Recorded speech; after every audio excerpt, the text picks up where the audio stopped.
Welcome to this week's edition of Universal Parenting Clinic. On this show today, I'll be discussing the need for all parents to establish the culture of good parenting cycle. What is a parenting cycle? Yes, you are right if you are wondering what it means. I never heard of it too until I concluded my research into the project of parenting. It was at the compilation stage of the book Parenting Without Tears that I came up with the word parenting cycle. After fixing all the puzzles and realizing that the jigsaw came up with a perfect cycle where parenting values corresponds perfectly with parenting virtues. Is what we are all aware of, though not so described, and what every parent should aspire for and seek seriously to ensure and achieve in parenting. I will explain how I came up with the philosophy of good parenting cycle. It is a healthy cycle in parenting. Your parents' parent cared for them. Your parents in turn cared for you and their parent, and possibly their parents' parent. And you are caring for your child, and we care for your parent, and possibly your parents' parents too. Then your child will in turn later care for his or her kids and also care for you and possibly for your parents. What a beautiful cycle. A circular flow of care and support in parenting. As you are parenting your child, remember, your own parents have labored very hard as you are also doing now in parenting you. And as they get older, they gradually become like babies to be parented and cared for too, by none other but you. This automatically becomes a parenting cycle because as you also grow old, your child will take up the cycle of parenting responsibilities of you alongside his or her kids too. I'm challenging you and I'm charging you with all seriousness today. Don't neglect your parents at any point in life. Many youth and young parents nowadays are gradually neglecting the culture of caring for their parents after all the years of their labor on them since their birth. Many are now operating the culture of my family and I, that is, my wife, my kids, and I. If you are in this zone, you are treading on a dangerous terrain. How easy is it for you to forget all that labor of love from your parents? You must petition that act of wickedness immediately upon watching this program or after reading the book Parenting Without Tears, because it is the worst kind of ingratitude and wickedness.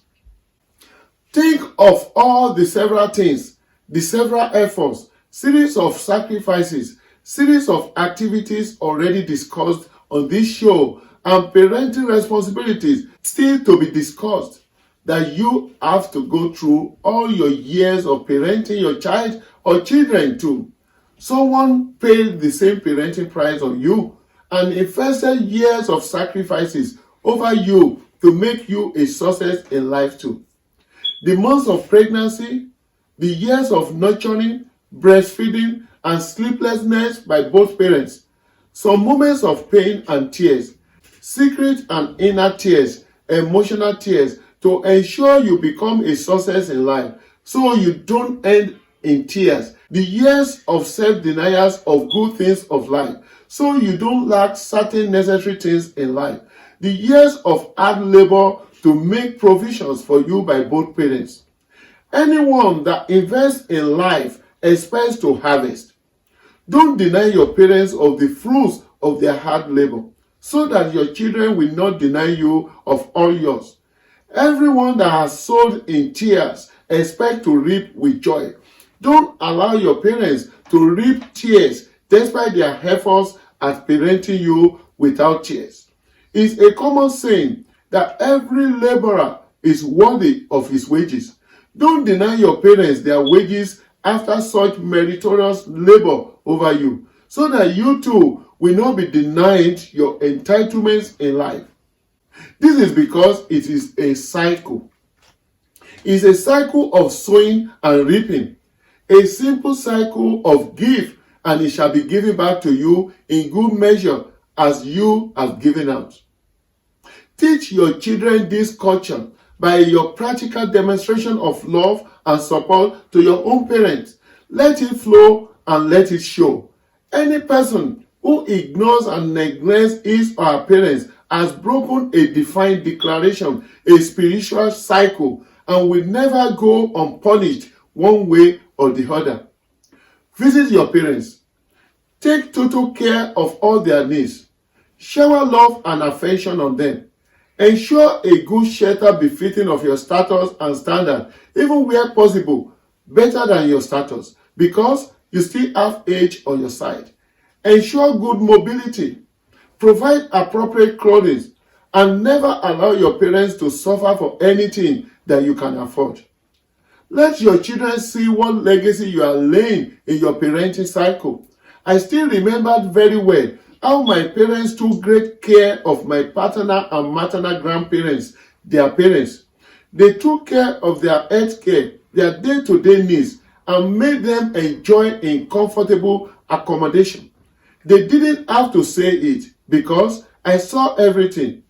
They also gave them befitting burials, one after the other, when they translated to glory at old age.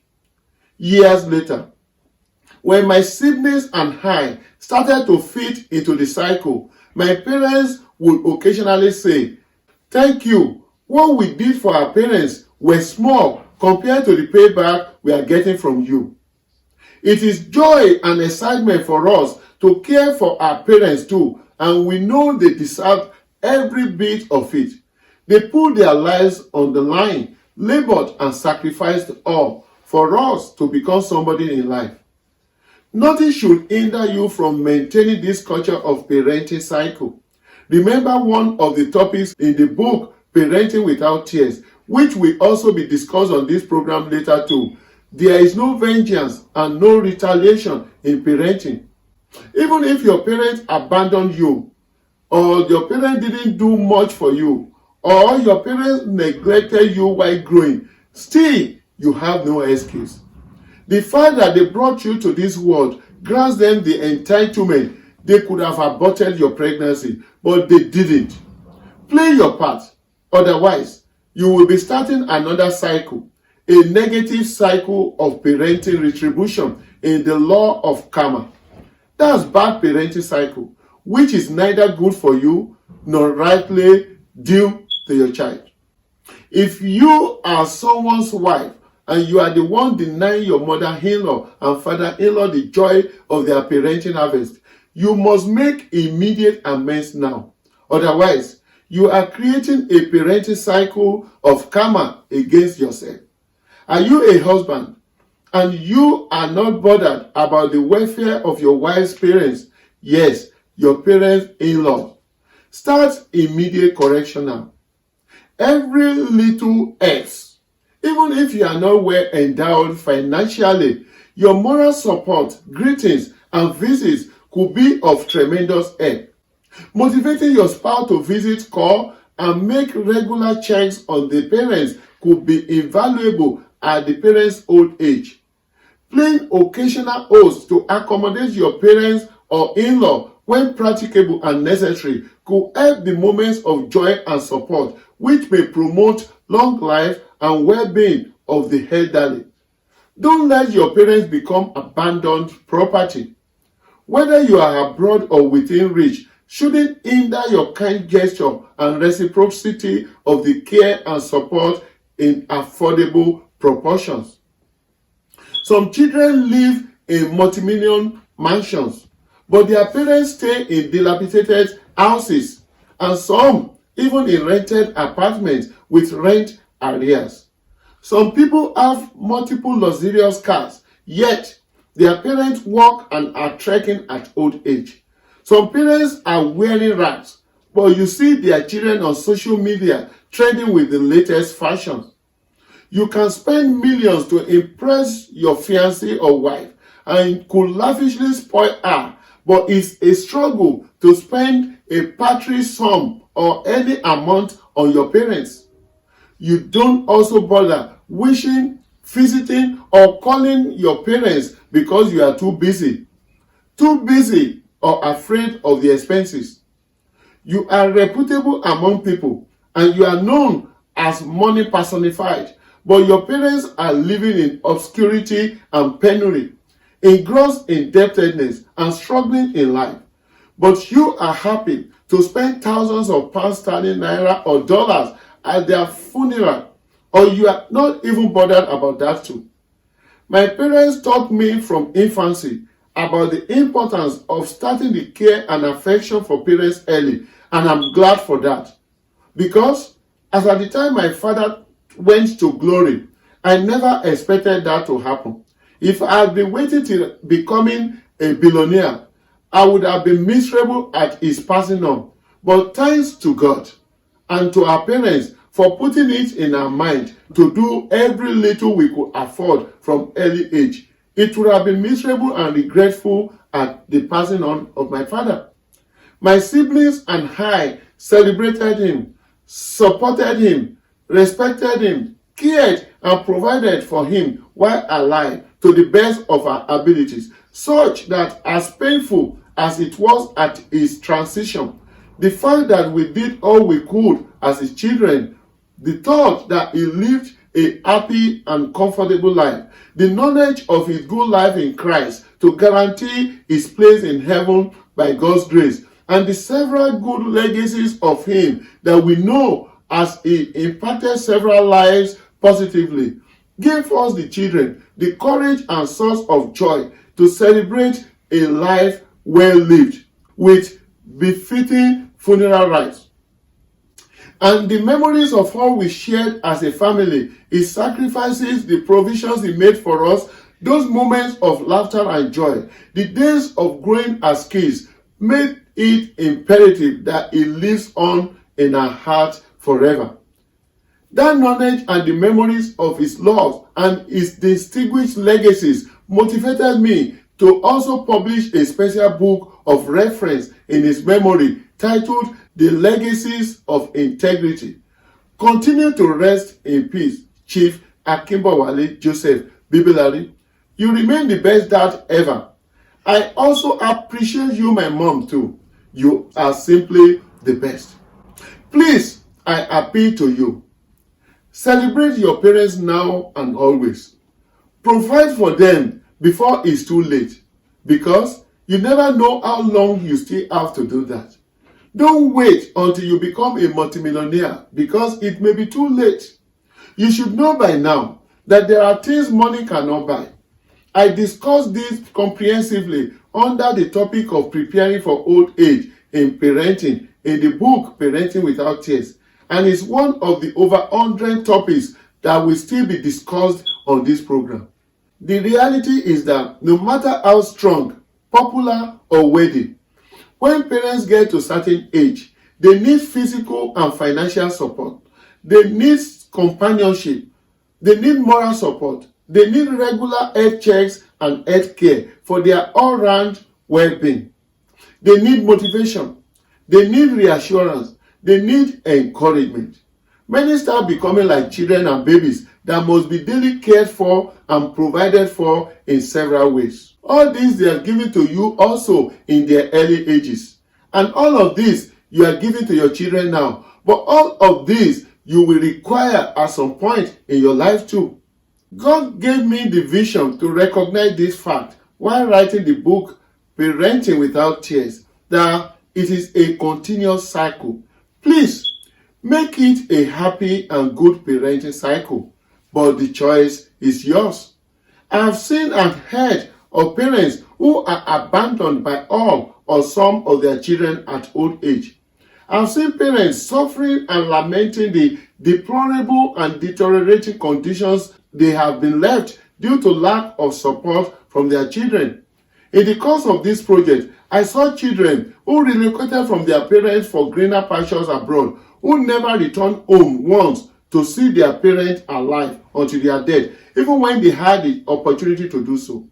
I saw those who never sent a penny for the upkeep of their parents. I know also that there are people who have the best phones money can buy, but their parents don't have a single phone to contact them. I know there are people who do not care to call their parents even once in a year. It will amaze you that there are successful children who see several missed calls of their parents and will dodge it with no return. I know there are children who see any money spent on their parents or demanded by their parents as a burden. There are children who are big and high class in the social circles who are ashamed to be seen with their old dirty looking parents who have been abandoned in their villages. It will shock you to realize that there are children whose parents are smelling and sick and are dying due to years of neglect and abandonment. I can go on and on. It is a shame and a pity if you fall into these categories or any of them. All of the above brings tears whenever I see anyone showing ill treatment or lack of care for his or her parents. If you are operating in any of these horrible states, please, and I beg you again, please change it now and turn a new leaf. The fact is that your child or children are unfortunately learning a bitter lesson from your terrible parenting culture. Have a change of heart and attitude now. Create a positive culture of parenting cycle from today. Cherish your parents and celebrate them alive. At their death, those food, the cows, the drinks, the expensive coffee, the musicians, all are merely for the pleasure of your guests and your ego. Your parents have no share in all of this. Don't get me wrong. It is also part of your responsibilities to give befitting burial to your parents. If you let your parents enjoy all the food they can eat now and have all the fun you can afford now, that's all that will be taken away when they expire and are buried 6 feet below or cremated. Even where it is unfortunate that you experienced terrible care in the hands of your parents, or your parents did not care for you or abandoned you at infancy, that's still not an excuse to create bad parenting cycle for yourself. By virtue of your birth alone, you owe your life and existence to your parents, and you are indebted to them for life. Besides God, your father is your little God, and your mother is your little God. They are irreplaceable. Failure to discharge this parenting responsibility leaves you walking in the shadow of an eternal debt, which you may never again be able to redeem or discharge. You don't know how long your parents have more on earth. You better start now, because tomorrow may be too late. Also, and I beg you for this, don't join hands to inflict any kind of pain, deprivation, stress, or sorrow on any elderly parent. Don't rob them. Don't neglect them. Don't ignore them. Don't abandon them. Don't deny them. Don't attack them. Don't insult them, even when they are not your home parent. Because all elderly parents, they are in that age when they may be most vulnerable. Care for them. Be fair to them. And lend a helping hand and support to them anywhere, anytime, and always. I pray your parents live long in comfort and good health. What you sow is what you will reap. Your children are also watching what you are doing to grandma and grandpa and those elderly people you come across daily. And by your actions and inactions, you are setting in motion a parenting culture for good or for bad. I will implore you to set in motion the good parenting cycle. Don't forget this. And I knew this from personal experience. While you were a baby, not many of those uncles, those friends, those aunties, those associates, not even your spouse, cared for you. But your parents did. Those moments of joy, tears, lack, needs, sickness, celebrations, aspirations, and challenges is your parents. They were there for you. They put their lives on the line for you. always. The months when you were in the darkness of the womb, they put their lives on the line. In the same manner, I can also tell you personally from experience too, that those siblings of many parents who they supported in life, those friends of your parents who looked inseparable, even those your parents sacrificed their lives and time for, the government, your relatives, they all may not care to support at your parents' moments of serious needs and support in life. Because all those fair weather friends may not be there, only the few who are God sent may volunteer some measures of help. The ultimate responsibility for 100% care and support for your parents lies and resides with you, their child. Remember again, follow all the topics already discussed and the crucial topics to be discussed on this program and those enumerated in the book Parenting Without Tears to give proper care to your children in parenting, so you may also have responsible and successful children to care for you at old age, a time when all that will matter will be the support of your child or children, so that your parenting cycle at old age can be without stress and tears. Create a good parenting cycle from now on. That's the show this week on Universal Parenting Clinic. I believe strongly that through this Universal Parenting Clinic and with proper understanding of the book Parenting Without Tears, together we all can promote wellness in families and in the world. We can stop the tears from children, parents, and families. We can kick racism, fraud, incivility, corruption, wickedness, several addictions, violence, and the series of antisocial behaviors out of all families and the whole world. And at the same time, we can promote all the positive desires and aspirations towards the well-being of the children, parents, and the world at large. Till I come your way again next week, I am the parenting advocate in the house, Michael Benga Bibilari, MGB, Mr. Parenting. Create good parenting cycle in parenting. Think parenting. Be positive in parenting. Talk parenting. Be passionate about parenting. Don't just be a parent. Stop posturing. Be a responsible parent. A real parent. A parent indeed. Parent well.